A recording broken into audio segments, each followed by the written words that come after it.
माता की आशा करते हैं ठंड के मौसम में आप स्वस्थ होंगे। चलिए आज बात करते हैं मंत्र जाप के प्रकार, नियम व उसके फायदों की। अब मंत्र जाप कई प्रकार से किया जाता है। देखिए, अगर बात करें पौराणिक मंत्र जाप की तो ये 3 तरह का माना गया है: मानस जाप, उपांशु जाप और वाचिक जाप। अब जो लोग वाचिक जाप करते हैं उसमें तो जीवा हिलती है और जोर जोर से उच्चारण किया जाता है। उपांशु जाप में होंठ हिलते हैं, जीवा हिलती है, पर थोड़ी हल्की मध्यम ध्वनि की आवाज आती है। अब एक मानस जाप होता है जिसमें होंठ और जीवा नहीं हिलते, केवल मन में उसका जाप किया जाता है, वो मानस जाप कहलाता है। अब इन सभी जाप से, जैसे वाचिक जाप से 10 गुना, उपांशु जाप से 1000 गुना और मानस जाप से करोड़ गुना फल मिलता है। ये तो थे जाप के प्रकार। आगे आपको वैदिक मंत्रों के प्रकार के बारे में बताया जाएगा। वैदिक मंत्र कितने प्रकार के वो हम अगली वीडियो में बताएंगे। ये भी 3 प्रकार का होता है: वैखरी, मध्यमा और पश्यंती। इनके बारे में अगली वीडियो में बात करेंगे। तो आज बात कर लेते हैं जाप करने की नियम की। तो जाप करने के लिए आसन की आवश्यकता होगी, एक माला की आवश्यकता होगी और आपकी आवश्यकता है। क्योंकि धरती पर अगर हम बैठते हैं तो धरती अपनी चुंबकीय प्रवृत्ति से हमारे अंदर की जो ऊर्जा है उसे अपने अंदर सोख लेती है, इसलिए हमारे और धरती के बीच में आसन का होना जरूरी है। दूसरा यह नियम है कि जाप हमेशा संख्या में करना चाहिए, क्योंकि बिना संख्या के किया गया जाप आसुरी जाप माना जाता है और इसीलिए हमें माला की आवश्यकता पड़ती है। माला का प्रयोग करें, क्योंकि माला से मंत्रों की संख्या ज्ञात रहती है और जाप निष्फल नहीं होता।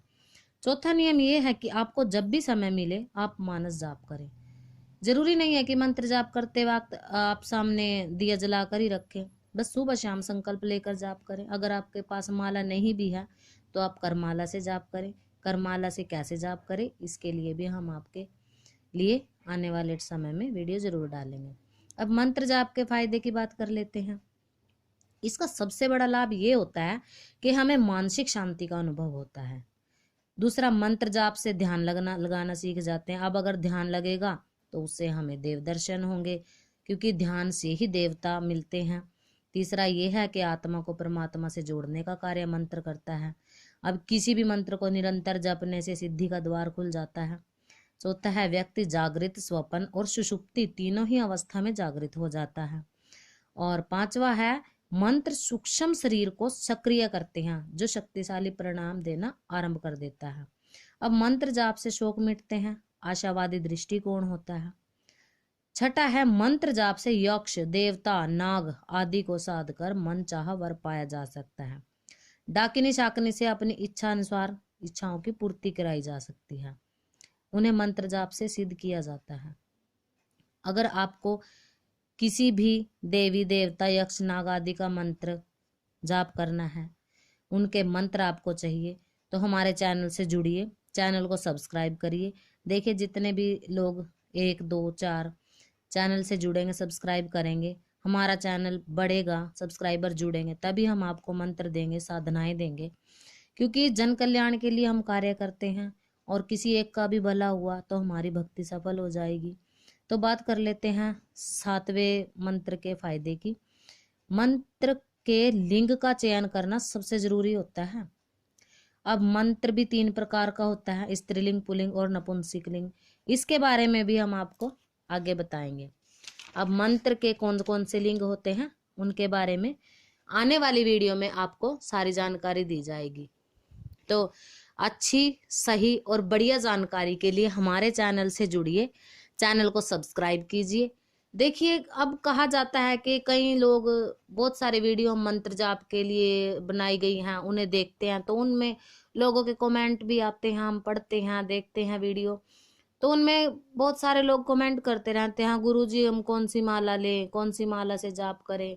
अब माला चाहे कोई भी हो, माला का जाप करने के लिए ज्यादा अधिक रोल नहीं होता। सबसे माला क्यों जरूरी होती है? माला इसलिए जरूरी होती है क्योंकि उससे हमें संख्या ज्ञात रहती है। अब चाहे आप 27 मनकों की माला लो, चाहे आप 108 मनकों की माला लो, सिर्फ संख्या ज्ञात करने के लिए माला की आवश्यकता पड़ती है। अब माला कोई भी आप ले सकते हैं, इसमें ये कोई जरूरी नहीं है, ये तो इंसान की बुद्धि को भ्रम में डालने के लिए कहा गया, ये माला लो, वो माला लो। देखिए, हर माला का अपना प्रयोग होता होगा, पर हमने कभी माला का प्रयोग नहीं किया। हमारे गुरुओं ने हमें करमाला पर जाप करना सिखाया, और करमाला में भी सुमेरु होता है, सुमेरु लांघने से जाप निष्फल हो जाता है। और सुमेरु तो जो हम मणकों की माला लेते हैं, चाहे वो चंदन हो, रुद्राक्ष हो, स्फटिक हो, किसी भी प्रकार की माला हो, उसमें भी सुमेरु लांघना नहीं होता। जो तर्जनी उंगली होती है, पहली उंगली होती है हाथ की, उसको स्पर्श कराना नहीं होता। मध्यमा उंगली और अंगूठे से ही मन के फेर कर जाप किया जाता है। तो हमने कभी माला का जाप नहीं किया, और ये भी कहा जाता है कि मंत्र जाप के लिए इस दिशा में बैठो, उस दिशा में बैठो। देखिए, आप श्रद्धा भाव से मंत्र पर विश्वास करके किसी भी दिशा में बैठकर जाप करें, इसमें कोई दो राय नहीं है। पर हाँ, पूर्व दिशा देवी देवताओं की दिशा मानी गई है, वो सबसे उत्तम है। अगर आप किसी मुसलमानी कलाम का, ख्वाजा जैसे ख्वाजा पीर हैं, मोहम्मद पीर हैं, इनके कलाम का, जैसे छल छाया का झाड़ है, उसके लिए जो मुसलमानी कलाम का अगर आप जाप करना चाहते हैं, तो उसके लिए आपको पश्चिम दिशा चुननी होगी। आपको पश्चिम दिशा में मुंह करके बैठना होगा। तो ख्वाजा जी की साधना के लिए मंत्र, मोहम्मद जी का कलाम, इन सब के लिए हनुमान जी का मंत्र, भूत भगाने का मंत्र, भूत भगाने की विधि, हम हमारे चैनल पर आपको सभी प्रकार की जानकारी देंगे। और इन्हीं जानकारियों के लिए हमने चैनल की शुरुआत की है। तो आपसे हाथ जोड़कर विनती करते हैं, प्रार्थना करते हैं कि चैनल को सब्सक्राइब कीजिए, ज़्यादा से ज़्यादा लोग जुड़िए। जितने ज़्यादा लोग चैनल से जुड़ेंगे, इतने लोग फ़ायदा उठाएंगे। आने वाले समय में फ़ोन नंबर भी आपको प्रोवाइड किया जाएगा।